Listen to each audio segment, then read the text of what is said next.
Se le acabó el frasquito al señor de Maracaibo 15 con este tema palo palo. Palo palo es el que recibe mucha gente hoy día, ¿no? De precisamente no de No de aquel. ese, no de ese que está diciendo el señor, palo, palo, palo. Está recibiendo es garrote. Garrote duro. Sí, con este tema de Maracaibo 15 iniciamos así nuestra edición del día de hoy de Venezuela Siempre, Siempre Venezuela. Llevamos información, comentarios, noticias, música, entrevistas, todo lo que tiene que ver con Venezuela y su migración a lo largo y ancho del mundo. Esto lo hacemos con mucho cariño y mucho respeto para todos ustedes a través de esta señal 1400 1400 AM de La Voz de la Gran Colombia y demás emisoras que se unen con nosotros para llevar este mensaje a varias regiones de Venezuela y el mundo.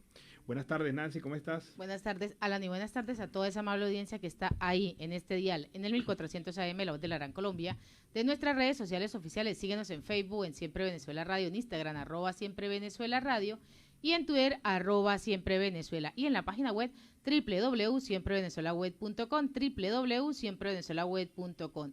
En enlace con La Voz del Río Arauca, 1110 AM. Saludamos en el Control Master al señor Víctor Márquez, a Roberto Alexis Rojas, en las redes sociales a Alex Meneses, en la producción a Vanessa Chacón, Alan Peralta con Registro Nacional 0715 y quien les habla, Nancy Pacheco, con Registro Nacional 0713, el Colegio Nacional de Periodistas Seccional Norte de Santander. Bienvenidos a esta primera ronda informativa en Siempre Venezuela, Venezuela es noticia. Y yo me pregunto, Tú te preguntas, ¿cuándo será que el gobierno de facto y sus representantes aceptarán responsabilidad por algo? está como complicado. Siempre le echan la culpa a un tercero. Siempre es otro que lo hizo, siempre es otro que falló, siempre es otro que atentó, siempre es otro que estuvo buscando la caída. Siempre es otro, siempre es otro. Eso es un síndrome, vamos a investigarlo. En psicología eso es un síndrome. Eso de estar proyectando en otros las responsabilidades propias. Bueno, ayer Maduro sale con esta perla. Iván Duque es culpable del atentado a los servicios públicos de Venezuela. Ah, sí, claro. Y lo dice tan campante, como si los venezolanos no tuviéramos memoria, como si no supiéramos que mucho antes de Duque ya los servicios públicos en Venezuela venían presentando problemas y fallas. Entonces ahora resulta que Duque, según la versión esta irrealista y soñadora e hipotética de Maduro, se inventó una serie de acciones terroristas para destruir la infraestructura de servicios en Venezuela. Señores, si eso no necesitan para nada Duque, ustedes han acabado con la infraestructura. ¿O es que la situación que vive Guri actualmente es culpa de Duque? ¿O es que el robo y el saqueo que hicieron con el sistema eléctrico nacional es culpa de Duque? ¿O es que es culpa de Duque también la no conclusión de la represa Uribante Caparo? ¿O el sistema eléctrico, el sistema del TUI abandonado y destrozado? ¿O las fuentes de agua, los diversos embalses que están alrededor de Maracaibo que están secos porque realmente no se hicieron los trabajos que se tenían que hacer? Eso es culpa de Duque también. Es que el señor Nicolás Maduro cree estar convencido que en Colombia no se tienen problemas y que Duque no tiene que resolver problemas acá como para tener que inmiscuirse en esos problemitas. Pero es que eso es ridículo, señores. Eso es ridículo. Mire, mucho antes de Duque ya había problemas de servicio eléctrico, de servicio de agua, de servicio telefónico, de internet, de todo lo que ustedes pueden imaginar había problemas. Entonces, ¿de quién es la culpa? De la vaca. Van a echarle la culpa a la vaca. ¿Cómo se ha leído el libro, no? Pero, es el recomendado, pero ¿no? Dios mío, hay que investigar este síndrome que tiene el chavismo de echarle la culpa a los demás. O sea, nunca asumen una responsabilidad. Nunca nada ha sido culpa de ellos, nunca. Y mientras sigan pensando así, es difícil conversar con esta gente porque se mete en una película que no abandona. Imagínese usted en su casa debe tener a alguien así, alguien que usted conoce y para él la culpa es de todo menos de él. Y nunca reconoce una culpa. Ese tipo de persona tiene un patrón psicológico que lo voy a investigar. No recuerdo ahorita el nombre de cómo se llama ese patrón psicológico, pero lo manifiesta rotunda y claramente. Y para completar la historia, entonces hoy sale Delcy Rodríguez diciendo se le pegó también el síndrome. Sí, no, ella también lo carga porque dice: el 15 de septiembre el Banco de Venezuela fue víctima de un conjunto de ataques informáticos que buscaban degradar el funcionamiento del sistema registrado de los Estados Unidos de Norteamérica. ¡Caramba! O sea, que entre Estados Unidos y Colombia no le dan vida a estos señores. No, han sabido acabar con Venezuela. No, pero ya va, pero qué historias tan absurdas esta gente. Están escribiendo la obra literaria para finales de año. No, quién sabe qué obra están escribiendo, pero lo cierto del caso es que ahora sale Delcy echándole la culpa a Estados Unidos de la falla del Banco de Venezuela. O sea, en Estados Unidos están craneándose cómo afectar el Banco de Venezuela. Mire, señores, hay varias cositas: irresponsabilidad, indolencia, falta de mantenimiento, porque ustedes no tienen en su vocabulario mantenimiento. La palabra mantenimiento para ustedes no existe. En cuanto a gestión de obras y de infraestructura pública, eso no existe. Para ustedes no existe la palabra mantenimiento. Indolencia, robo, saqueo, corrupción, incapacidad de funcionarios, todo eso es la matriz de los problemas que ahora se están viviendo. ¿Cómo es posible que, estando dañada la unidad central del Banco de Venezuela en Caracas, estando usando la de Barquisimeto colapsó? Y entonces ahora la culpa es de Estados Unidos. No, mentira, la culpa es de ustedes que dejaron colapsar la central en Caracas. En las oficinas donde están el centro informático, lo dejaron colapsar porque hacía falta aires acondicionados y reparaciones y mantenimiento general. Entonces, como tenemos Barquisimeto, operaron Barquisimeto, pero Barquisimeto le colapsó. Porque no existía ni preventivo ni correctivo. Y no lo existe. ¿Dónde está esa planta que se había aparentemente creado para la protección y la seguridad de este tipo de acciones que no se fueran a presentar? Y no es que el Banco de Venezuela tenga malos equipos, tiene buena tecnología, pero el problema es que si usted no le da mantenimiento, no la cuidan, no la protegen, sus gerentes son maulas en esto, pues evidentemente se tienen que presentar cosas como se tienen que colapsar. Claro, entonces ocurre que ahora la culpa es de Estados Unidos. Guara, ¿qué tal con las cosas que se inventan ustedes día a día? No, son unas historietas, ustedes son una comiquita. El gobierno de facto es una comiquita que todos los días pues nos muestra una historia diferente. Hoy ¿a quién le vamos a echar la culpa? No, que sea Duque. No, que sea Lazo, el de Ecuador, que nos tiró muy duro. O el de Paraguay o el de Uruguay resultarán culpables de alguna cosa que ustedes inventen. El de Brasil, de Bolsonaro, que les está cobrando. Mire, esa es otra historia, ¿verdad, Nancy? Esa es una historia muy buena, pero espera y verá que esa... No le va a decir, chico, pero es que se me perdió a mí la cuenta, el libro contable se me perdió. No. Esta gente, mire, más de 700 millones de dólares le deben 747 millones de dólares le deben a Brasil. Una sola de las deudas que tienen con Brasil, porque son varias. Firmada en el año 2014 por Hugo Chávez y el entonces presidente Ignacio Lula da Silva. Lula da Silva le dijo: yo te puedo prestar plata, y le prestó platiña y le dio 747 millones de dólares. ¿Sabe para qué era esos 747 millones de dólares? Para la ampliación y mejoramiento del metro de Caracas. Ahora yo le pregunto al que vive en Caracas y nos está escuchando: ¿ha mejorado el metro? ¿Está bien? ¿Está chévere? ¿Funciona operativamente? ¿Ampliaron la red? ¿Tienen más rutas? No ampliaron la red, Alan, y audiencia, pero sí ampliaron el saco del bolsillo. Eso sí lo ampliaron, porque ahí fue donde fue ese dinerito a caer. Se robaron los 747 millones de dólares y se hicieron los locos. Como nos lo prestó el camarada Lula, no vamos a responderle. No va a responderle. Jair Bolsonaro se lo recordó ayer y les dijo: le deben a Brasil 747 millones de dólares por este préstamo que les dio de manera irresponsable Luis Ignacio Lula da Silva. Pero entonces eso sí no hablan.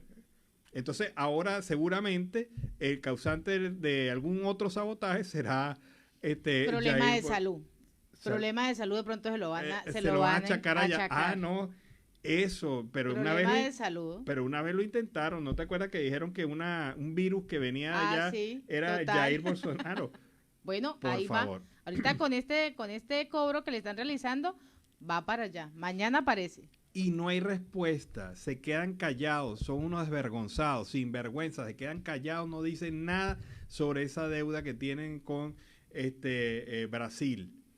Se robaron la plata, 747 millones de dólares, es como decir, no sé, multiplíquelo usted por 3.730 pesos y tiene la idea de cuánto es eso en moneda colombiana.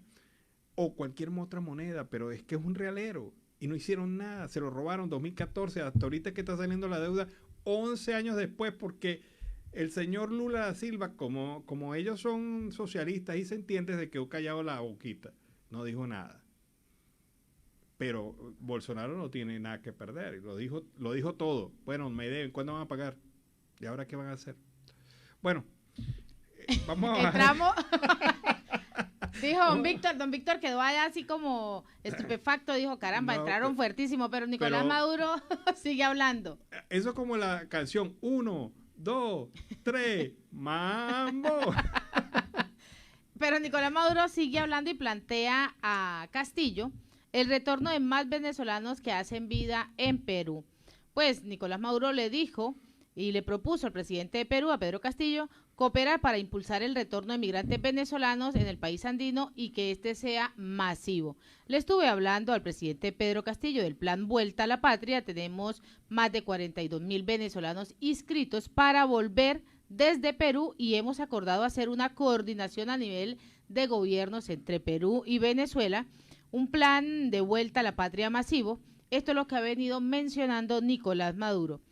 Acerca de ese plan, ha explicado que aportarán los aviones y buscarán apoyo en la oficina del Alto Comisionado de las Naciones Unidas para los Refugiados, ACNUR, y otros organismos internacionales para que ese plan puedan volver esos venezolanos a su patria. Esto es lo que ha dicho Nicolás Maduro. Bueno, pero ya va. ¿Saben cuántos venezolanos hay en Perú? 1 millón. ¿Cuánto es 40.000? 42.000. 42.000. ¿Qué representa eso? Lo que usted y por qué no regresan eso el restante, los 958.000 restantes, ¿por qué no regresan? Ah, no, porque el país está muy bien, el país está chévere, entonces está muriéndose por venirse a Venezuela otra vez. No, señor, no engañe, no afirme lo que no es capaz de ofrecer. Usted a esos 40.000, bien, si quieren regresar, chévere, que regresen. Ojalá muchos de los malandros del tren de Aragua que están allá en Perú regresen en esos aviones, porque de verdad que se necesita que muchos de ellos regresen para limpiar la imagen de los venezolanos en Perú. Pero esas son ofertas engañosas. 42.000, bueno, chévere, que regresen, si pueden hacerlo, regresar, chévere, pero explícale a los 958.000 restantes que se quedan en Perú, ¿por qué no pueden regresar? O pídeles su opinión sobre este tema. Ese es Maduro, un encantador de serpientes, y ahora buscando encantar al nuevo presidente de Perú, que muy enfáticamente le dijo a Luis Almagro en una reunión este fin de semana: yo no soy socialista, yo no voy a intervenir en empresas, yo no voy a ser como Maduro. ¿Cómo quedaste ahí? Dejémoslo ahí. Y en otro orden informativo, el dirigente Pablo Zambrano acudió al CIPC y denunció la campaña de desprestigio. Pablo Zambrano, secretario ejecutivo de la Federación de Trabajadores de la Salud, acudió al citatorio del CIPC y respondió a este señalamiento en su contra a través de las redes sociales. El líder sindical comentó que fue convocado para rendir cuentas sobre su reciente visita al Hospital JM de Los Ríos. Mencionó que su paso por el centro médico formó parte de los programas sociales que desempeña y todo transcurrió con normalidad. Tenemos programas sociales en los de distintos centros de salud en Caracas para ayudar a los trabajadores ante estas carencias y las faltas de cumplimiento de las medidas de protección. El dirigente recibió este citatorio el pasado 21 de septiembre. Su hijo Mauro comentó en su momento que la medida surgió tras el pronunciamiento sobre la crisis hospitalaria que se vive en Venezuela. Bueno, y el diputado William Dávila insiste, ya están las pruebas para que Maduro pase definitivamente a la jurisdicción de la Corte Penal Internacional, que supere la fase preliminar que lleva a cabo el fiscal de la Corte Penal Internacional y que se defina su caso. Eso es lo que opina William Dávila, pero vamos a escuchar a ver qué señala el dirigente opositor venezolano. Delitos de lesa humanidad, delitos relativos a los crímenes de detenciones arbitrarias, desapariciones forzadas de personas, tortura, violencia sexual, que implican la criminalización de actividades legítimas, pero que permanecen en la impunidad por el incumplimiento de los órganos del régimen de Maduro y principalmente del sistema de justicia, de la obligación precisamente de investigar estos delitos. Corresponde que la Corte Penal Internacional actúe de inmediato y ordene de manera definitiva la apertura de la investigación por el caso Venezuela 1, habiendo quedado meridianamente evidenciado que en Venezuela se cometen crímenes de lesa humanidad de carácter sistemático, que estos son ordenados desde la máxima autoridad que hoy usurpa el poder en representación del Estado, que estos crímenes además no pueden ser juzgados en Venezuela porque no hay justicia. Bueno, ahí está. Insisten los diputados, Maduro debe estar ya encausado por la Corte Penal Internacional.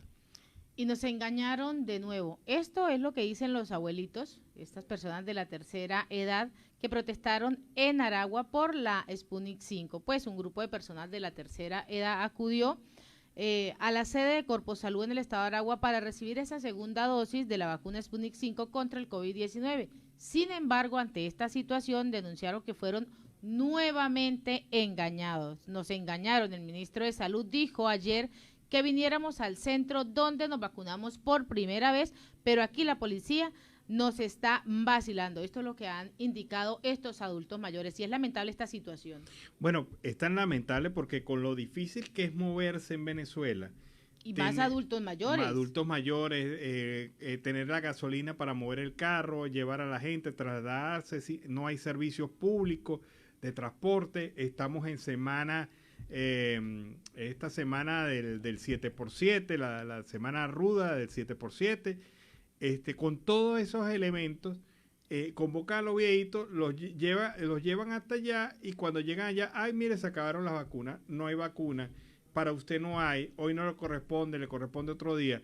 Por favor, sean serios, son personas mayores, son personas de la tercera edad que merecen todo el respeto.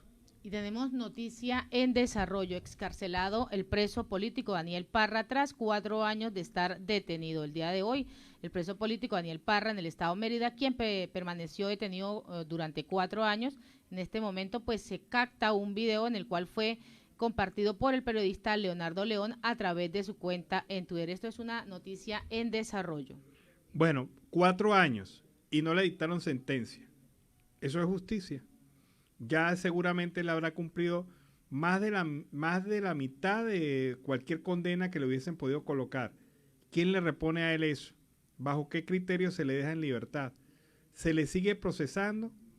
O sea, son las cosas que de verdad uno no logra entender del sistema judicial y por eso es que el sistema judicial venezolano está en condición de cómplice de violaciones de derechos humanos.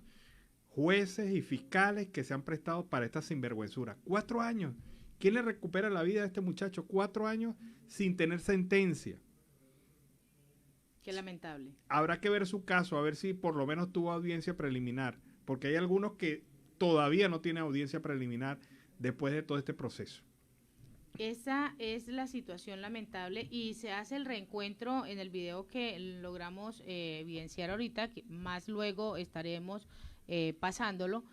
Se encuentra con su madre y es emotivo ese encuentro porque es lamentable. Esta mañana hablábamos en el noticiero de Aruba, Alan, acerca de esas nuevas leyes que se están aprobando y de cuál fue ese artículo en el cual se estaba y se va a imputar estos cargos. O sea, ¿cómo se va? El 230 que se modificó del Código Orgánico Procesal Penal, que según el texto obligaría a que un juez no pudiera tener más de 3 años detenido a una persona sin sentencia, o sea, sin haberle procesado realmente. 3 años.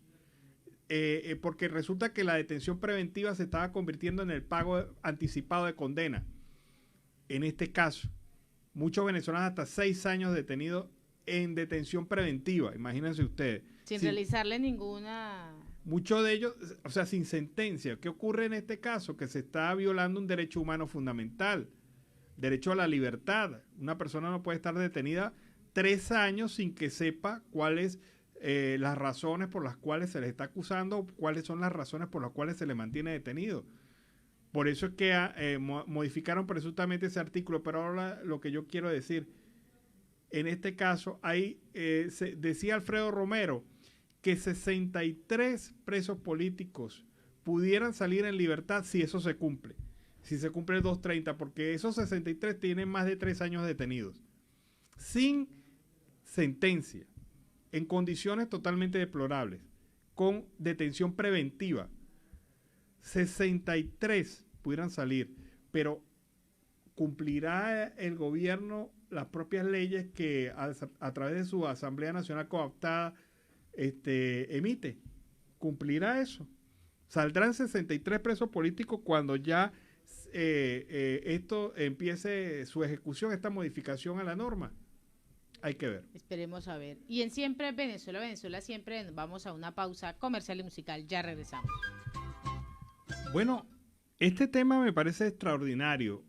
Primero, hay que indicarles que este tema es de Juanes, Para tu amor, pero en la voz de Carolina Gaitán es extraordinario, excelente. Un tema bien bonito para iniciar así de la segunda porción del programa Venezuela Siempre, Siempre Venezuela, en la tarde de hoy.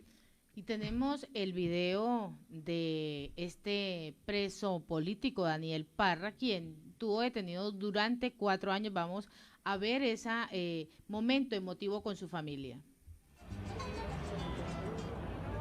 ¿Qué pasa, nariz?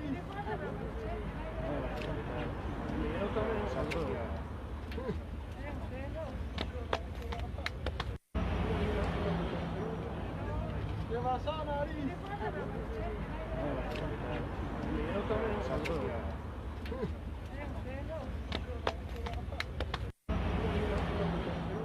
Ahí tenemos las imágenes de este excarcelamiento. 4 años estuvo preso este muchacho. Fue señalado como haber participado en diversas acciones contra el gobierno. Estaba en el estado Mérida, o está en el estado Mérida. Fue liberado allá y la gente de la Federación de Centros Universitarios de la ULA Mérida pues ha manifestado su gran alegría por esta liberación. No sabemos en qué condiciones todavía, si sigue vinculado a algún proceso o simplemente le dijeron no, váyase. ¿Y quién le repone 4 años de vida? Esa es la pregunta que se están realizando muchos a través de la red Twitter.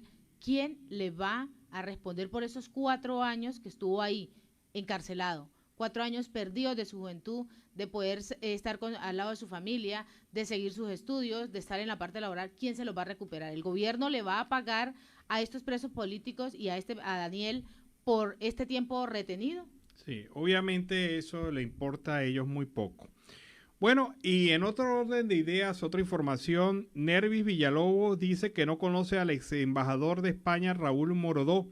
El ex viceministro de Energía en el gobierno de Hugo Chávez, Nervis Villalobos, negó que conociera al ex embajador de España en Venezuela, Raúl Morodó, y rechazó que tuviera responsabilidad en la petrolera estatal venezolana PDVSA porque, según dijo, no dependía de su ministerio, sino de hidrocarburos.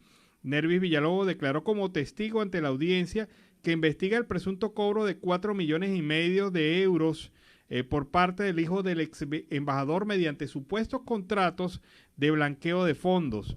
Entre el 2012 y el 2015, Villalobos es además investigado en otro procedimiento de la Audiencia Nacional contra varios venezolanos que presuntamente han blanqueado en España dinero sustraído de la petrolera estatal. Nervis Villalobos se lavó las manos. Fue viceministro de Energía Eléctrica. Pero miren el bombazo, miren el personaje, Nervis Villalobos. A Nervis Villalobos se le atribuye el despilfarro de millones de dólares en obras inconclusas, otras no ejecutadas durante el mandato de Hugo Chávez. Una vez fuera de la cúpula del Ejecutivo, el ex viceministro de Energía Eléctrica cosechó una red de corrupción que abrazó más de 27 millones de dólares en paraísos fiscales, entre ellos el reinado de Andorra.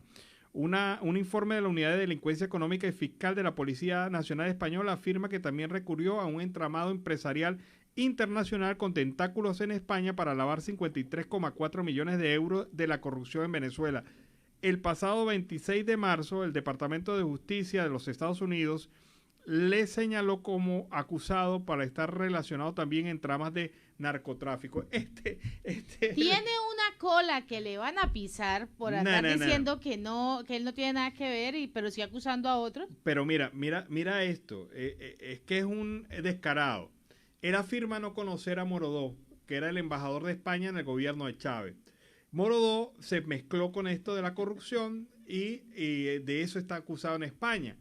Pero ¿cómo no va a conocer a Morodó si él él dice que porque él estaba en energía eléctrica y no en hidrocarburos? En energía eléctrica hizo contrato con empresas españolas.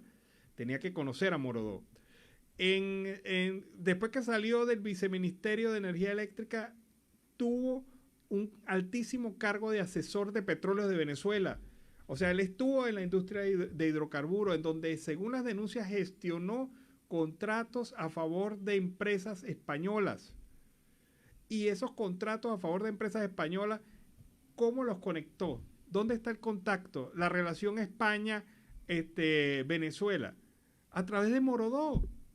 Entonces, mira, son tan descarados en esto de la corrupción. En el entramado de corrupción. Claro, son tan descarados. Mire, al señor Nervis Villalobos lo acusan en Venezuela de haberse robado 11.000 millones de bolívares. 11.000 millones de bolívares del presupuesto, y estoy hablando del año 2014. Estamos hablando de ese año. Pero no conforme con eso, está acusado de otras tramas de corrupción adicional. O sea, ese hombre era el generador de varios enlaces corruptos en Venezuela, según las afirmaciones que hacen funcionarios de España, funcionarios de los Estados Unidos, funcionarios venezolanos. Entonces, ahí está Nervis Villalobos, la mansa paloma que hoy dice que no conoce a Morodó. Y que no conoce niveles de corrupción. No, yo de corrupción, ¿qué es eso? No, eso no, por eso estoy libre. Qué descarado es el corrupto, ¿verdad? El corrupto es descarado, ¿verdad? Ah, totalmente. O sea, abiertamente. Y lo dice, y esta colita que tiene aquí. No, y él dijo, no tengo cola, por eso voy a mencionar esto, no tengo cola, y sale con una cola muy larga, demasiado. Y sale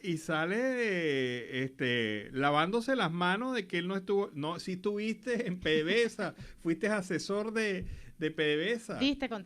Diste contratos.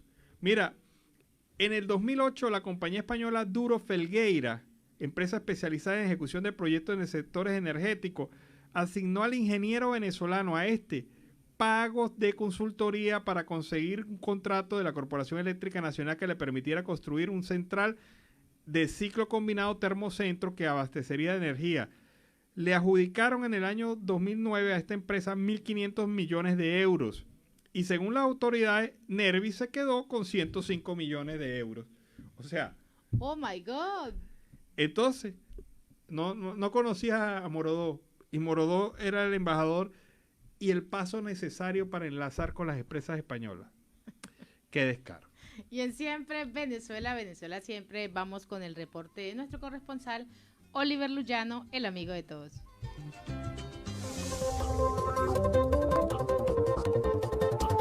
¿Qué tal, amigos de Siempre Venezuela? Desde esta zona de frontera, desde Arauca, reporta para ustedes el amigo de todos, Oliver Luyano, guariqueño y de Saraza. Mis amigos, seguimos en este recorrido por las calles de Arauca, conociendo más historias de nuestros hermanos venezolanos que han decidido salir de nuestro país en busca de nuevas oportunidades. Estoy con una paisana de nuestro país. ¿Nos dice su nombre, por favor? Lorena Ferrer. Lorena Ferrer. ¿Nos comenta, señora Lorena, de qué parte de Venezuela es usted? Yo soy de San Felipe, Estado Yaracuy. De San Felipe, Estado Yaracuy. ¿Hace cuánto tiempo que está acá en Arauca? Voy para 7 meses, llegué en febrero. ¿Y a qué se dedicaba usted allá en Venezuela? Allá soy abogado. ¿Abogada? Sí, señor. Ah, qué bueno. ¿Con cuántos años de experiencia? 12 años. 12 años. ¿Pero ejercía algún cargo público o...? Sí, trabajaba en una institución pública en San Felipe. En San Felipe. Ujú. ¿Y por qué decidió venirse para acá? Bueno, por la misma situación económica y política de nuestro estado. ¿No puede describir cómo era la situación allá? Muy terrible, la falta de alimentos, la inseguridad, la falta de empleo.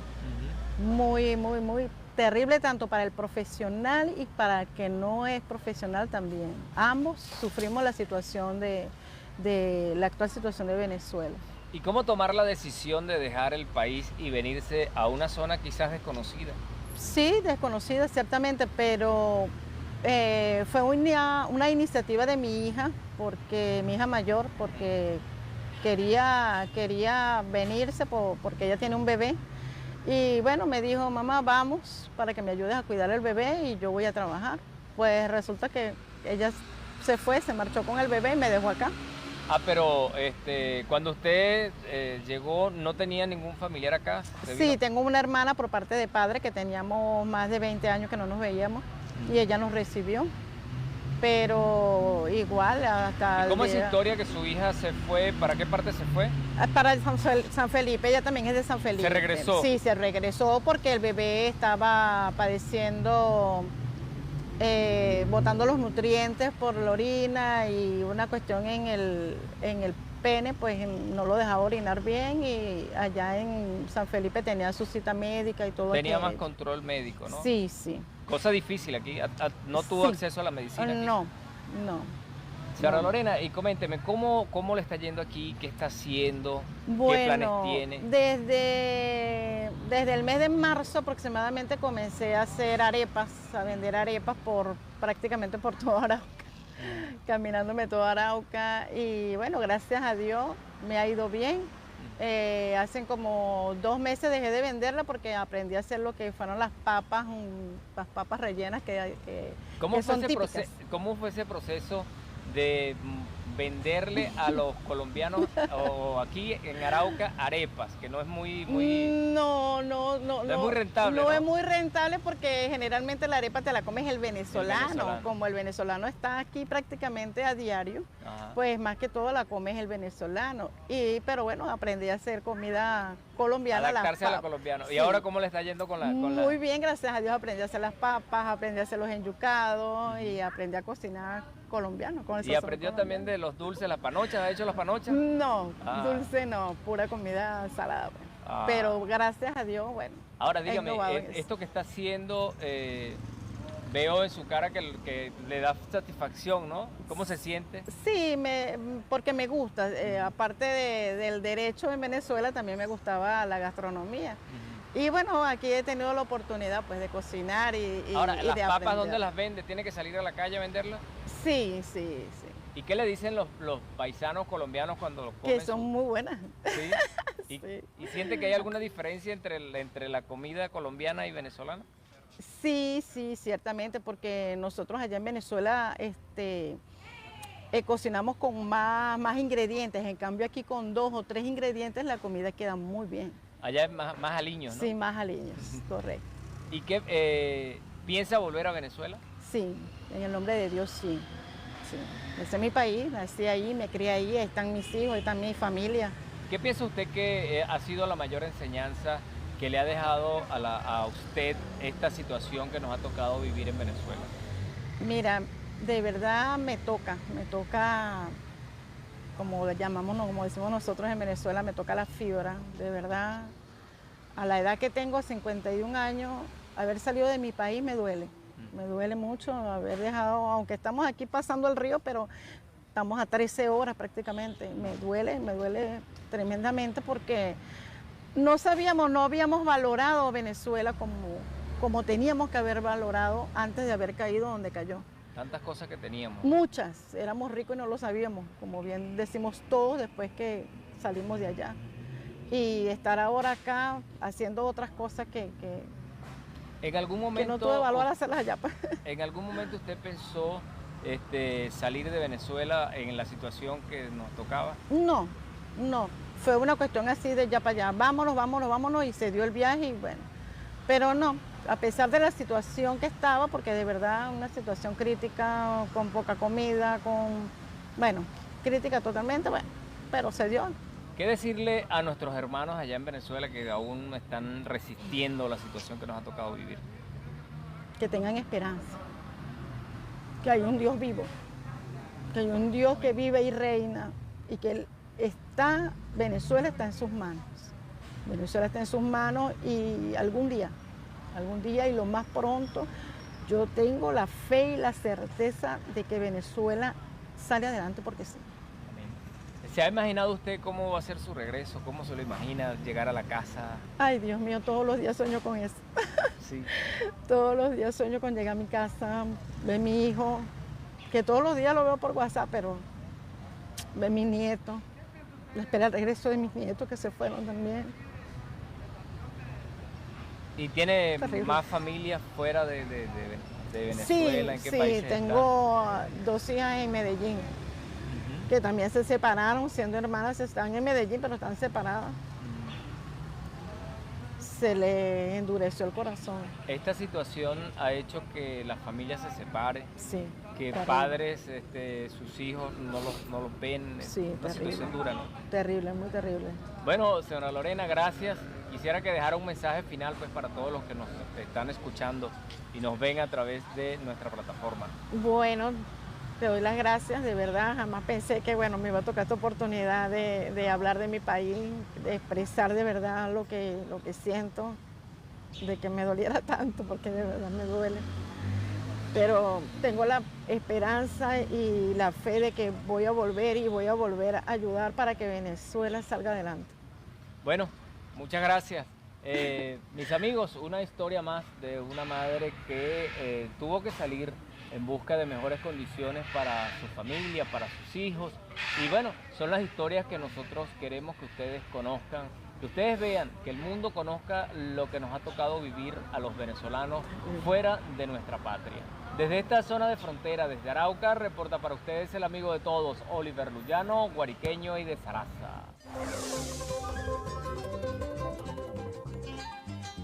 Oye, de verdad qué historia tan bonita la de esta señora. O sea, ella ha hecho su gran esfuerzo pero añora Venezuela. Fíjate que cómo se le aguaron los ojos al final, ¿no? Que si se le aguaron los ojos, ahí salieron unas cuantas lágrimas. Sí, bastante emoción en esto y bueno, de regreso. Muchos venezolanos anhelamos regresar, pero hay que tener las garantías para poder reconstruir este país, porque de verdad Venezuela necesita es una reconstrucción desde la base prácticamente. Esta gente aniquiló todo, aniquiló y acabó prácticamente con todo. Lo importante ante esta situación y estos casos reales de ese venezolano que está cruzando la frontera es ese emprendimiento, algo que don Víctor destacaba y lo hacía durante este proceso donde se estaba mostrando esta entrevista de Oliver. Don Víctor decía, es una mujer hecha pa'lante, como decimos en Colombia, que aprendió la gastronomía colombiana porque llegó con su gastronomía que poco podía venderla por la sazón que se tiene, que somos pueblos hermanos, pero siempre existe algo que nos diferencia en la gastronomía, y aprendió a hacer, ella sonriendo lo decía, aprendí a hacer las papas y el enyucado. Sí, muy bueno. Bueno, y Milagros Paz, que es parlamentaria de la Asamblea Nacional en Venezuela, de la legítima, de la del 2015, pues manifiesta que se ve un grado alto de deterioro de la calidad de vida de la población del estado Sucre, de los sucrenses que han vivido como poco a poco ya sus calles destruidas, sus avenidas destruidas, su sistema eléctrico destruido, con faltas gravísimas de agua. Bueno, ella echa su historia. Vamos a escuchar a la diputada Milagros Paz. Es noticia. La diputada de la Asamblea Nacional Milagros Paz enfatizó que la calidad de vida del sucrense está cada vez deteriorada. Efectivamente, tal y como lo hemos mencionado en otras oportunidades, la calidad de vida del sucrense está cada vez más deteriorada, cada vez más mermada, los servicios públicos de nuestro estado son prácticamente inexistentes, y donde se asoman, que serían en las capitales o ciudades más grandes del estado, como es el caso de Carúpano y Cumaná, pues la verdad es que son deplorables. Por ejemplo, en Cumaná, cada vez que hay 3 gotas de agua, la ciudad se convierte en una cloaca ambulante. En el caso de Carúpano, vimos con mucha preocupación como con las llegadas de las lluvias, prácticamente 10 poblaciones aledañas del municipio Bermúdez estaban bajo el agua. Entonces tenemos una situación bastante crítica que durante muchos años de gobierno rojo nadie las ha podido, ni las quiere, ni tiene intenciones de solucionarlas. Paz se solidarizó con las familias que cada día pasan trabajo y señaló que seguirán trabajando para que haya un cambio en el país. Es noticia. Bueno, y esta es la situación que vive el estado Sucre como el resto de Venezuela. Hay varias regiones de Venezuela totalmente abandonadas y mirando para el cielo porque no hay expectativas de mejora a corto plazo. Y en Siempre Venezuela, Venezuela Siempre, vamos a una pausa comercial y musical. Ya regresamos. Ah, caray, tremendo tema de Scarlett Linares en Carne Viva. Y por acá se lo estaban cantando. Aquí en Venezuela Siempre, Siempre Venezuela. Ese tema me permite iniciar la segunda hora de este programa en la tarde del día de hoy. Así que, Nancy, vamos a saludar a nuestros amigos. Seguimos en Siempre Venezuela, Venezuela Siempre es noticia a través de este dial, el 1400 AM, La Voz de la Gran Colombia, de nuestras redes sociales oficiales. Síguenos en Facebook, en Siempre Venezuela Radio, en Instagram, @Siempre Venezuela Radio, y en Twitter, @Siempre Venezuela.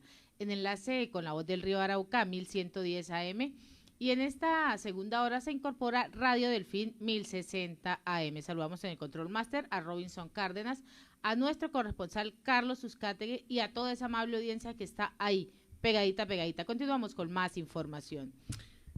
Y la Universidad Santa María bajó el costo de la matrícula tras la denuncia de los estudiantes, pues luego que los estudiantes de la Universidad Santa María denunciaran esta semana un aumento del 100% en el costo de las unidades de crédito para cursar sus respectivas materias, pues la institución bajó los precios a través de las diferentes redes sociales. Los estudiantes señalaron que la unidad de crédito subió de $4 a más de 8, lo que ubicó el costo de un semestre de clases en cerca de los $350. Ante esto, pues se han manifestado los diferentes estudiantes. Es inverosímil un aumento de la UC del 100% cuando no usamos las instalaciones. Los profesores están ganando unos salarios de miseria y no contamos con una plataforma digital propia para ver las clases. Esto es lo que han señalado en la red Twitter y lo ha señalado una usuaria, Alejandra Torres. Bueno, te cuento algo. Transparencia Venezuela hizo hoy un evento en donde estuvieron importantes voceros de el tema de la lucha contra la corrupción en Venezuela. Pero fíjate, 3 cosas claras que han salido de conclusión de ese evento. En Venezuela está muy bien relacionada la vinculación entre corrupción y violación de derechos humanos. Es decir, que el tema de la corrupción afecta también los derechos humanos y esto no se puede olvidar, porque cuando un corrupto se roba el dinero para el sector eléctrico, cuando un corrupto se roba el dinero para la salud, ese corrupto está violando un derecho humano fundamental como lo es el derecho a estos servicios, entre otras cosas. Y afirma también que es un modelo político del Estado venezolano que se aprovecha de la corrupción para mantenerse en el poder. Es decir, el segmento político está aprovechándose también de la corrupción para mantenerse indefinidamente en el poder. El patrón de la gran corrupción en Venezuela, dice Transparencia Venezuela, es un hecho demostrado por la cooptación del sistema judicial y la actuación de estos contra los ciudadanos y defensores de derechos humanos. Construir una justicia independiente en Venezuela amerita el establecimiento de un sistema de justicia especial que investigue, castigue y acabe con la corrupción y la impunidad en Venezuela. El impacto de la gran corrupción en Venezuela es evidente con las fallas eléctricas que ponen en riesgo la vida de pacientes graves en los hospitales del país. En Venezuela hace falta un proceso de negociación que integre a los diferentes actores de Venezuela, que haya discusiones profundas que nos hagan transitar hacia un Estado de Derecho. O sea, propone el establecimiento de tribunales especiales que investiguen la corrupción en Venezuela una vez que se logre la reinstitucionalización del país. Y en Siempre Venezuela, Venezuela Siempre, vamos con el reporte de nuestro corresponsal Carlos Uzcategui, El Miura. Saludos cordiales, una feliz tarde para todos desde el departamento de La Guajira. Carlos Uzcategui, El Miura, la voz del Caribe para el programa Siempre Venezuela, Venezuela Siempre. Saludos cordiales a Alan Peralta, a Nancy Pacheco y a ese extraordinario equipo de producción en tan prestigiosas emisoras, ya con las noticias de La Guajira, el Cesar, la costa Caribe y por supuesto La Guajira. Diálogos en Venezuela dan alguna esperanza, pero no podemos ser ingenuos, lo dice el presidente Iván Duque Márquez en las Naciones Unidas. Sección quinta del Consejo de Estado impugnó fallo de tutela a favor del gobernador Nemesio Royce Garzón, que le regresó su cargo en el departamento. Las instituciones le siguen fallando a los menores de 5 años en La Guajira. En La Guajira se participa en el proyecto para mitigar los efectos de la erosión costera. Universidad de Córdoba realizará proceso para elección del nuevo Contralor Departamental de La Guajira. También en La Guajira se avanza la implementación del proyecto Subestación Colectora y líneas de transmisión. En Barrancas, La Guajira encuentran artefacto explosivo en el resguardo indígena de Cerrodeo y miembros de la Policía, Ejército Nacional y el Grupo Antiexplosivos se trasladaron hasta el sitio donde se ejecuta la obra de mejoramiento de la vía que comunica el resguardo de Cerrodeo con el casco urbano de Barrancas para atender el hallazgo de un artefacto explosivo. En video plasmado quedó registrado el asalto al Banco de Vivienda. La suma asciende a más de 30 millones de pesos. 1.9 millones de víctimas del conflicto armado en Colombia fueron vacunadas contra el COVID-19. Colombia registra 1.373 nuevos casos en 24 horas y 38 fallecidos de COVID-19. Costa Atlántica, Caribe. Alcalde Pumarejo anuncia aforo del 75% en los próximos partidos de la Selección Colombia en el Estadio Metropolitano. Liberan a funcionarios del Ministerio de Ambiente que había sido retenido por campesinos. En La Guajira llegaron motocicletas para el área operativa del Intrans. Por mantenimiento preventivo, aparentemente, Riohacha, capital de La Guajira, y Manaure quedarán sin servicio más de 8 horas. En la costa atlántica, el mar es un regalo de nuestro Dios, lo dice el representante de la comunidad Raizal. 118,000 jóvenes en la región Caribe colombiana podrán acceder a la educación superior gratuita. La ministra de Educación indica que se trabaja en un marco de sanciones e inhabilidades para los proveedores que no cumplan con el programa de alimentación escolar PAE.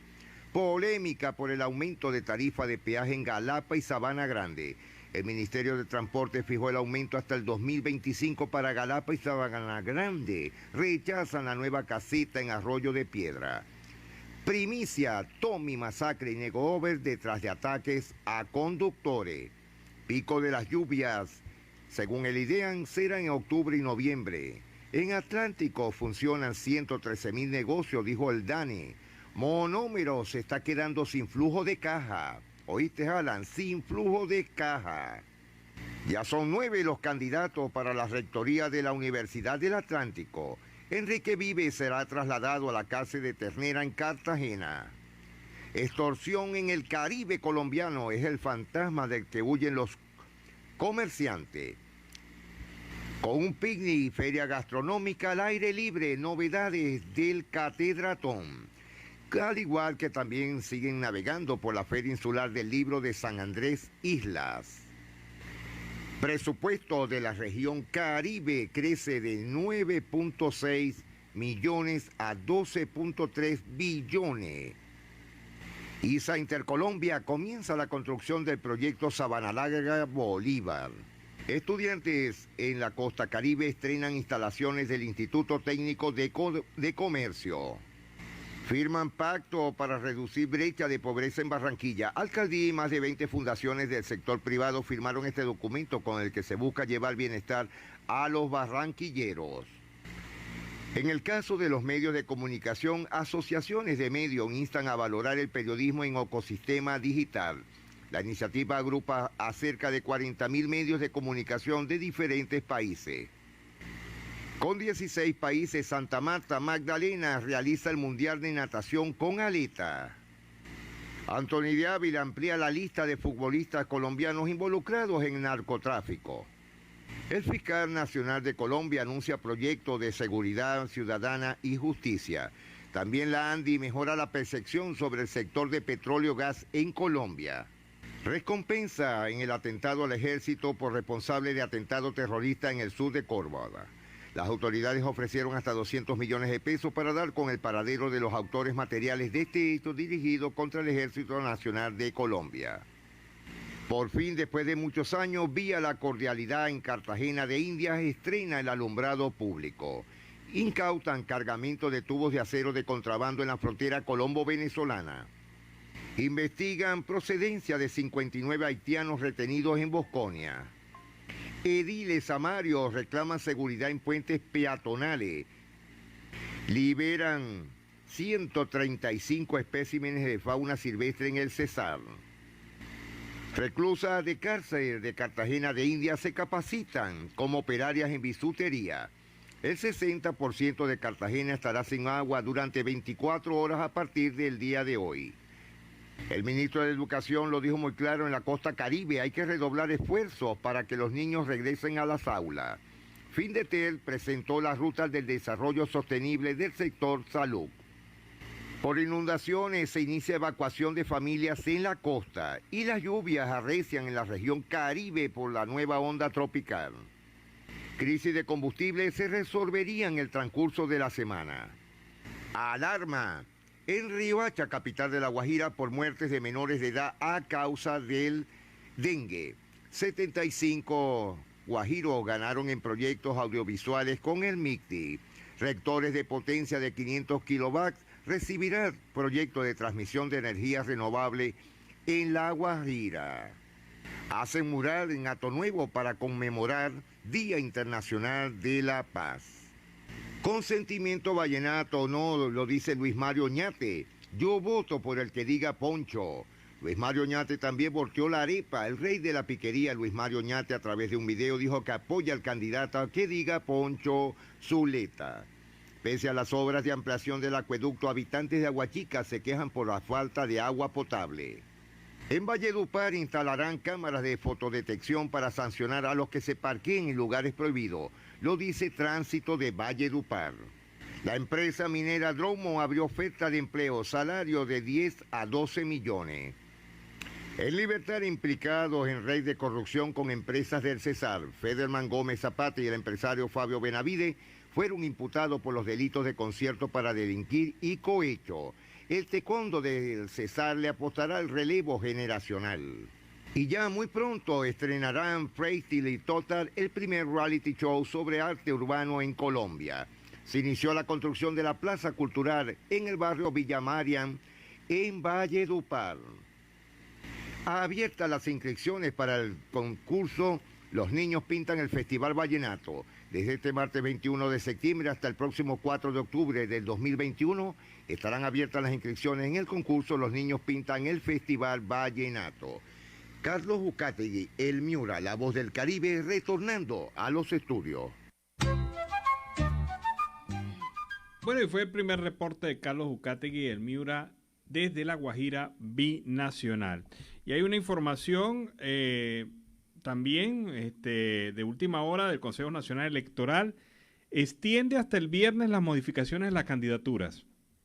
Esto ya se había comentado ayer, pero ya es oficial. Los partidos podrán seguir presentando modificaciones o sustituciones entre el 27 de septiembre y el 11 de noviembre. Sin embargo, por razones de orden técnico-logístico, los cambios no se verán reflejados en la boleta.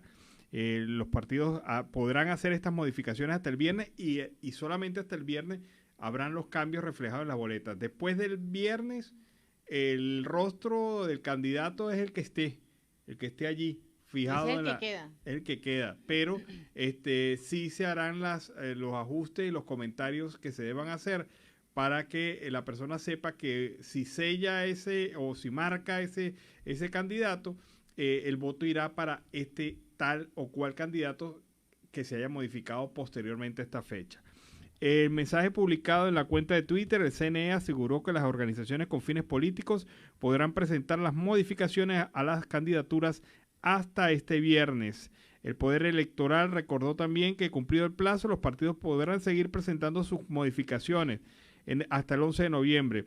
En el último caso, cuando el tiempo en el que se realice la modificación o la sustitución resulte insuficiente para realizar el cambio en el instrumento electoral, los votos que se emitan en el mismo se acreditarán al candidato sustituto o candidata sustituta.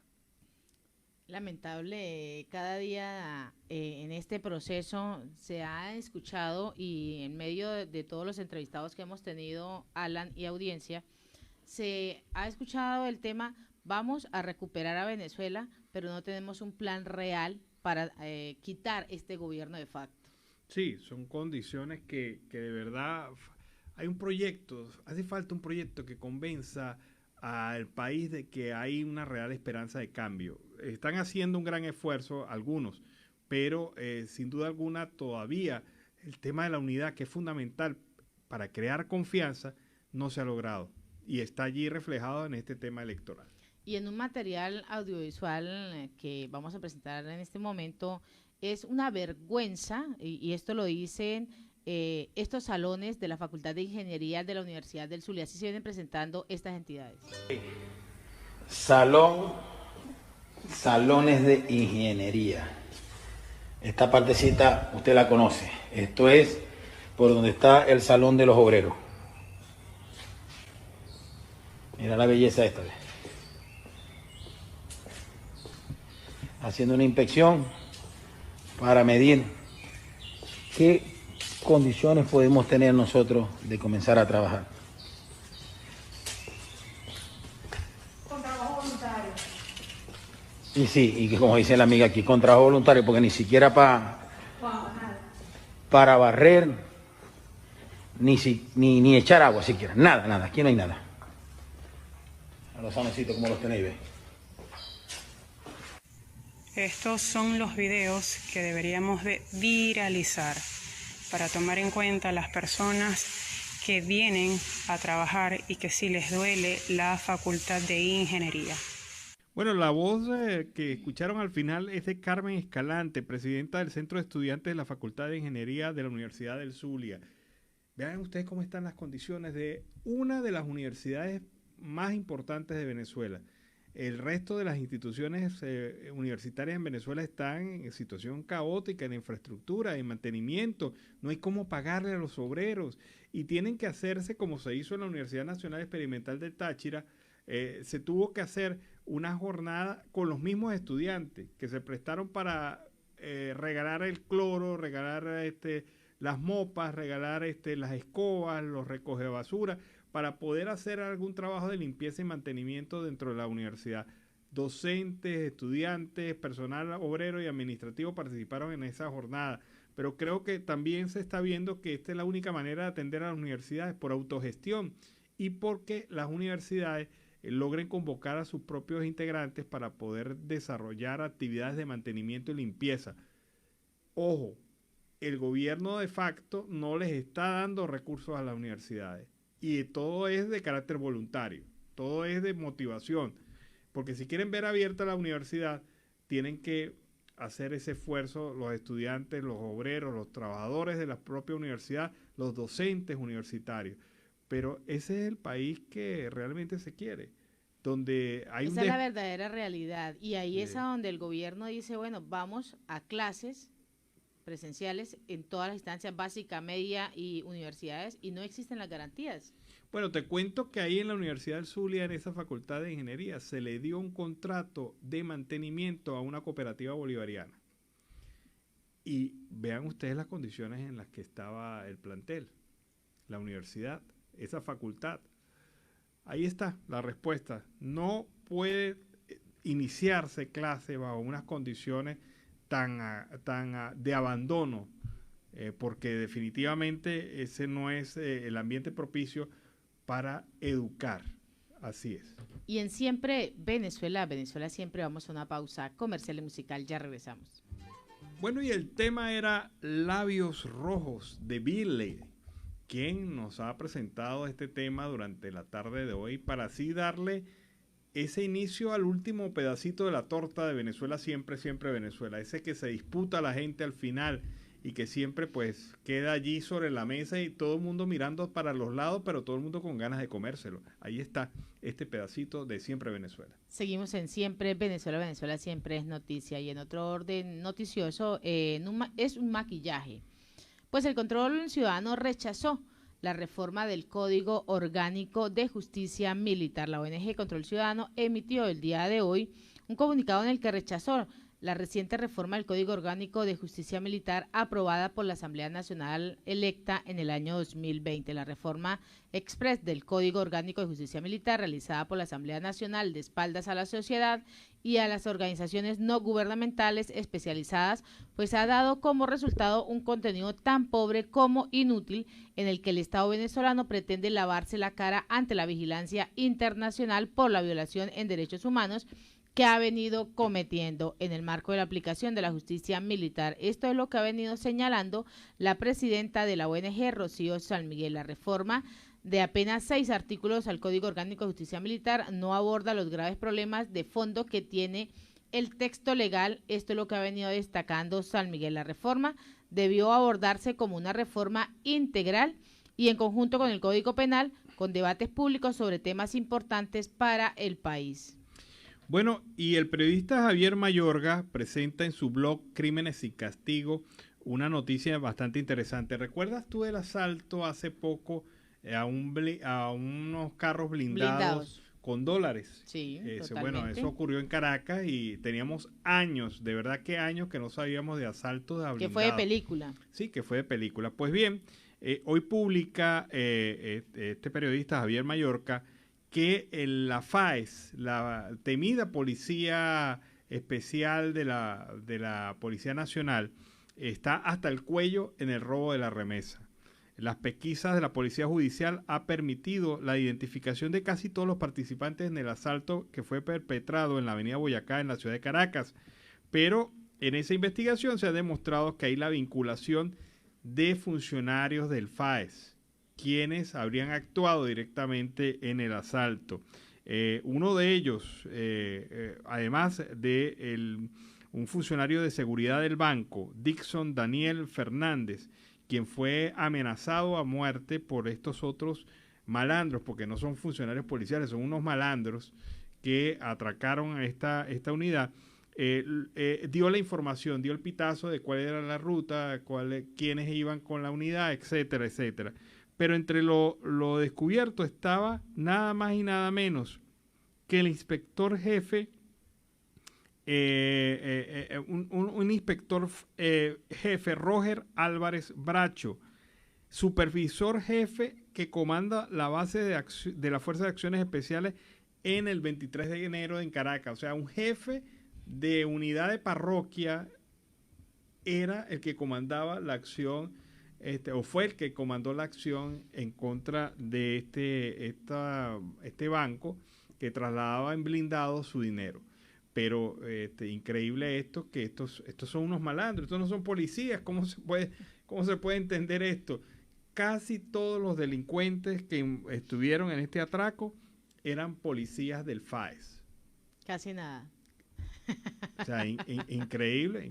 Entonces, salvo una mujer que sirvió de intermediaria para la entrega de unos teléfonos celulares para la comunicación entre ellos, y salvo el escolta que alega que fue amenazado de muerte si no daba la información.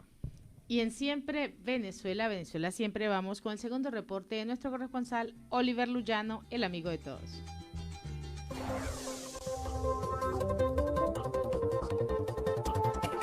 ¿Qué tal, amigos de Siempre Venezuela? Desde esta zona de frontera, desde Arauca, reporta para ustedes el amigo de todos, Oliver Luyano, guariqueño y de Zaraza. Mis amigos, nosotros seguimos en este recorrido presentándoles a ustedes más historias de nuestros hermanos venezolanos que, como hemos dicho, han salido de su país en busca de nuevas oportunidades. Estoy con un paisano, ¿nos dice su nombre, por favor? Sí, como no, mi nombre es Javier Zapata. Javier, ¿de qué parte de Venezuela tú eres? Yo soy nacido de Guajalito, Estado Apure, y criado en Caracas, Venezuela. Te criaste en Caracas. Correcto. ¿A qué te dedicabas allá en Caracas? Yo tuve la oportunidad de ser auxiliar de vuelo en la línea aeropostal de Venezuela, alas de Venezuela. Auxiliar de vuelo. Coméntanos, ¿en qué consistía tu trabajo allá?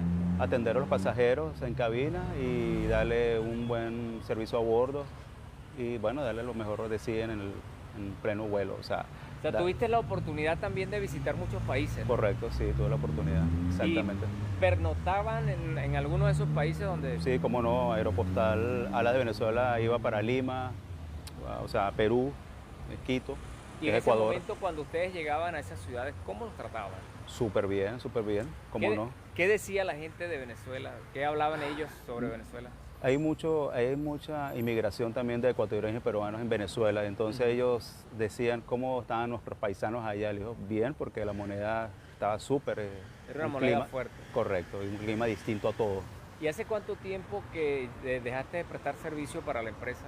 Hace 7 años aproximadamente. ¿Y eso, qué pasó allí por reducción de personal? La situación económica, política, social de Venezuela dejó que eso inclinara económicamente. ¿Y luego de esa situación volviste a Guasdualito?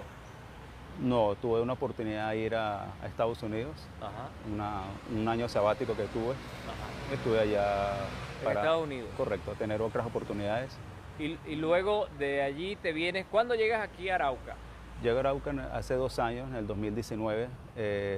Lastimosamente fallece mi mamá. Entonces estoy en un proceso también de sucesión, en la cual me he podido defender bien aquí en Arauca. No puedo hablar mal porque me ha tocado gente bella también acá. ¿Y a qué te estás dedicando acá? Oye, ahorita estoy trabajando con un restaurancito de gente venezolana, con buena sazón, queda por aquí cerca. Entonces me han dado acobijado, o sea, me han acobijado. ¿Trabajas con ellos, prestas servicios allí? Correcto, exactamente, sí. Y súper. ¿Cómo ha sido tu adaptación a esta zona? Bueno, conociendo que eres de Guasdualito, pero te criaste en Caracas, ¿cómo ha sido esa adaptación? Es fuerte el clima porque uno se acostumbra al clima de Arauca. Estamos hablando más de 32 grados Celsius, mientras que en Venezuela, o sea, 27 a 30 grados Celsius. O sea, y la diferencia es que allá brisea más en Caracas porque tenemos el Ávila. Más fresco. Aquí, correcto, y acá es difícil, o sea, un invierno fuerte y un clima cálido, casi como decir húmedo, aquí en Arauca, fuertemente hablando. ¿Y cómo ha sido el recibimiento tuyo por parte de la gente de Arauca? ¿Qué te dicen? Bueno, bien a lo que cabe. Uno viene con su buena costumbre, con sus buenos hábitos, buenos modales, siempre dar a incursionar cosas nuevas e innovadoras. Entonces yo creo que nosotros como venezolanos tenemos que ser así, innovadores en la cultura y en la educación. ¿Deseas volver a Venezuela? Sí, me gustaría porque esa es mi alma mater, mi casa, mi alma mater, y me encantaría que Venezuela se recuperara económicamente y social y políticamente, de verdad que sí. ¿Qué piensas? Lo deseo. ¿Cuál ha sido la enseñanza que la situación que vive Venezuela ha dejado para ti? ¿Qué te ha enseñado? Mira, lastimosamente me han quedado mucha gente amiga, familia, o sea, legados de mi padre. Entonces eso ha permitido una salida abruptamente. Pero yo sé que hay gente que lo espera a uno y que diga, regrese, que te estamos esperando, y yo sé que hay gente que todavía lucha por su país y yo estoy consciente de eso, que ellos están llevando una causa fuerte en su país, como Venezuela, y llevando esa punta de lanza. ¿Regresarías a Guasdualito o a Caracas? A Caracas, por supuesto, a Caracas. ¿Qué extrañas de Caracas? Todo. Además del clima. Todo, el Ávila, los panas, o sea, yo tengo mucha gente en Globovisión, panas técnicos en Televen, donde tenemos una mesa de ping-pong. Y bueno, mira, la camaradería, de verdad que es algo, la idiosincrasia venezolana es algo distinto a los países latinos, ya que he tenido la oportunidad de visitarlo culturalmente y el gentilicio de cada uno de ellos. Pero realmente, mira, no hay nada como estar en Venezuela, en Caracas, y no solamente a Caracas, porque los demás estados valen mucho también de nuestros propios compatriotas. ¿Qué más conoces de Venezuela, además de Caracas? Mira, conozco Falcón, conozco San Cristóbal, o sea, el estado Táchira, conozco Cumaná, el estado Sucre, y Barcelona. Bueno, un mensaje para toda nuestra audiencia. Mira, para concluir, que sigan soñando, que nosotros vamos a salir de esta, y de verdad que sí, yo tengo mucho optimismo que vamos a salir adelante de una u otra forma, y la economía va a estar pujante en cualquier momento, no digo ya ahorita, pero yo sé que Venezuela se va a recuperar y sé que todo el mundo va a regresar a su país con el favor de Dios.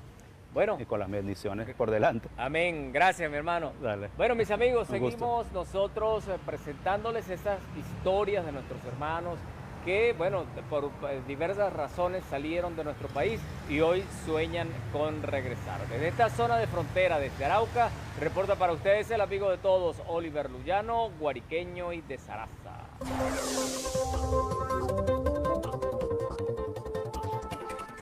Bueno, fue el primer reporte de Oliver, el segundo reporte de Oliver Luyano desde el Arauca binacional. Y seguimos con más informaciones. Y la Comisión para la Reforma del Poder Judicial solo atendió el 21% de la población penitenciaria. La ONG, Una Ventana a la Libertad, ha señalado en su reciente informe que hasta el 31 de agosto la Comisión para la Reforma del Poder Judicial solo atendió el 21% de esta población penitenciaria en todo el país. Cuando el gobierno de Nicolás Maduro anunció la creación de esta comisión, le dieron un plazo de 60 días para acabar con el hacinamiento que existe en los calabozos policiales de Venezuela. Sin embargo, ante esta situación, al cumplirse este lapso, la instancia solo había logrado visitar los centros de detención preventiva de 12 estados del país. La comisión continuó trabajando y desde el 22 hasta el 31 de agosto otorgó 256 libertades plenas y condicionales y traslados a 576 detenidos a varias penitenciarías del país. En total atendieron a 8.446 presos, de los que representa esto un 21,80% de la población penitenciaria. Bueno, o sea, como toda comisión chavista, no termina en nada bueno. O sea, no cumplió. Y encabezada por Diosdado Cabello, pues nada, terminó en nada la comisión. Bueno, y a poco menos de 2 meses de las elecciones, el alto representante de la Unión Europea, Josep Borrell, aseguró que aún está en discusión enviar una misión de observación electoral a Venezuela. De acuerdo a Borrell, todavía no tenemos un acuerdo y para eso estamos discutiéndolo. Asimismo, ratificó que el apoyo que tiene la Unión Europea es al proceso de negociación que se lleva a cabo en México con la mediación de Noruega, pero enfatizó en la necesidad de lograr elecciones libres. Se necesita avanzar hacia la celebración de unas elecciones presidenciales y legislativas con garantías y otras muchas cosas que el país necesita para ir construyendo un gran acuerdo nacional. Nos parece muy bien la iniciativa que han tomado los noruegos con el apoyo de México. Al ser consultado sobre la posibilidad de que se impongan más sanciones internacionales al régimen de Maduro, el jefe de la diplomacia europea indicó que las sanciones son un instrumento alternativo a la falta de diálogo. Si el diálogo fructifica, las sanciones no serán necesarias. O sea, mensaje a García, toma turno, toma nota, Maduro, del mensaje que te envió el embajador Borrell. Y para el 21 de noviembre sabemos que están programadas estas mega elecciones y habrá un voto castigo, pero si la oposición no va unida, pues no se expresará. El exrector del Consejo Nacional Electoral, Vicente Díaz, señaló que la administración de Nicolás Maduro y el gobierno tienen un nivel de desgaste tan grande que no pueden remontar. Sin embargo, todo dependerá de lo que se haga a la oposición de caras a estas elecciones del próximo 21 de noviembre. El nivel de descontento hacia este gobierno de Nicolás Maduro es muy importante. Alrededor de un 80% del país está en total descontento, inclusive en el mismo chavismo. A partir de esa premisa podemos estimar pues que habrá un rechazo importante en su gestión, la que sus gobernadores y alcaldes, y se va a expresar por la vía del voto castigo, pero todo dependerá de lo que haga la oposición, porque si se presentan candidaturas que no son unitarias y se divide el voto opositor, pues es un descontento que se va a expresar contundente en estas urnas. Bueno, y la Asamblea Nacional Legítima considera un gran avance la detención de Hugo Carvajal, el Pollo Carvajal, en España, y explica sus razones a través de la discusión sometida ayer en esta instancia política venezolana. Que esto sea el inicio de una verdadera justicia transicional, donde ante instancias internacionales que no se puedan conseguir dentro del país una justicia que no se encuentre corrompida por el régimen, se logre ante estas instancias internacionales una verdadera justicia transicional que tanto esperan los venezolanos. Una verdadera justicia y no la impunidad ante tantos delitos que han sido uno de los principales detonantes de tanta destrucción y deterioro no solo de las instituciones, sino de la economía y de la infraestructura en Venezuela. El general Hugo Carvajal ha sido acusado de narcotráfico, blanqueo de capitales y de ser uno de los enlaces en la relación de la FARC con el gobierno de Nicolás Maduro. Lo que estamos viendo con este proceso, con esta captura, es que cada vez más se demuestra ante el mundo que Nicolás Maduro es parte del crimen organizado. Urge entonces que nosotros impulsemos, respaldemos todas las gestiones a que fuese necesario para que, o a las que sea necesario, para que desde el Parlamento Nacional también levantemos nuestra voz de repudio a esta situación vergonzosa de la que estos señores que han dirigido desde el Estado y han utilizado el poder para enriquecerse con el crimen más abominable, más detestable como es el narcotráfico y el terrorismo, y entonces todavía se hacen llamar revolucionarios. Y eso tiene que aclararse, y para eso el pollo debe ser extraditado a los Estados Unidos. Bueno, ahí está la posición de la Asamblea Nacional en relación a este tema. ¿Sabes una cosa? Raquel Topel es una ingeniera venezolana. Esta señora tiene 63 años de edad y emprendió la ruta de los peregrinos en bicicleta que va en Europa desde Gotemburgo, en Suecia, hasta Santiago de Compostela, en España. Es decir, esta señora va a recorrer todo ese trayecto, pero esta no es la noticia. La noticia es que lo hace por una sola razón: ayudar a recaudar fondos para promover el ciclismo entre los niños y jóvenes de los sectores más desfavorecidos de Venezuela. Es decir, ella está buscando recursos en este trayecto que está realizando. Va a hacer su vida, su ruta para recoger fondos en toda la ruta que le permita enviarle bicicletas y entrenadores, pagar entrenadores a niños y niñas venezolanas. Hace 2 años fue que ella empezó con el ciclismo y ya se lanzó en la ruta que la lleva desde Suecia hasta Santiago de Compostela. 3.000 kilómetros va a recorrer en bicicleta. Ya lleva 800, o sea que es dura en su cosa. Y apenas 2 años montada y dándole a la bicicleta. O sea, es decir, empezó a andar en bicicleta desde los 61 años y tiene 63 y se lanzó en esta aventura. Y es una nota bonita, una venezolana que hace algo por su país, por la gente de su país. Y así, con esta nota positiva, hemos llegado al final de una emisión más de Siempre Venezuela. Venezuela siempre es noticia, a través de este dial, el 1400 AM, La Voz de la Gran Colombia, a través de nuestras redes sociales oficiales en Facebook, Instagram, Twitter, en la página web, en enlace con La Voz del Río Arauca 1110 AM y Radio Delfín 1060 AM. Agradecemos en el control máster al señor Víctor Márquez, a Roberto Alexis Rojas, a Robinson Cárdenas, en las redes sociales a Alex Meneses, en la producción a Vanessa Chacón, Alan Peralta con Registro Nacional 0715 y quien les habló, Nancy Pacheco, con Registro Nacional 0713 del Colegio Nacional de Periodistas Seccional Norte de Santander. Hasta la tarde. Hasta la tarde, cuídense.